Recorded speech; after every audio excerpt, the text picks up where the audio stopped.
Alors, en 1982, j'étais purgé des Forces canadiennes, mis à la porte vraiment. C'était un temps extrêmement dur pour tous qui ont été affectés de cette façon-là. Je m'en souviens, il y avait un pont juste devant moi, près de le Centre des Arts, et je pensais que ma vie était finie, que je me devrais jeter du pont, mais me tuer. Et pourtant, j'ai raisonné dans ces mauvaises heures-là que si j'étais pour me tuer, premièrement, le pont n'était pas haut, j'aurais probablement pas mouru. Et l'autre chose, c'est que personne n'aurait reconnu pourquoi que je m'aurais suicidé.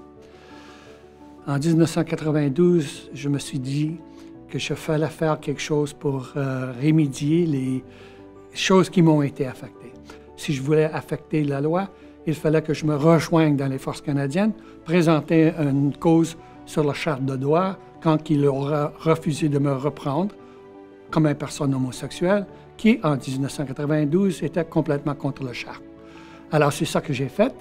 Évidemment, Michelle Douglas, une femme lesbienne qui avait commencé des procès dans les cours fédérales avant moi, et donc que je n'étais pas au courant, a eu un succès dans les cours. La semaine que j'étais pour rentrer dans les Forces canadiennes, c'est le centre de recrutement pour avoir le grand showdown. Alors, la loi change en 1992, et me voilà, Steve Deschamps, le premier homosexuel à être repris dans les Forces canadiennes après le cours fédéral et le règlement le cas de Michelle Douglas. Peu après, on avait une cause dans les cours, donc on a gagné en 2018. Et les avocats nous avaient dit, vous devrez vous approcher aux anciens combattants.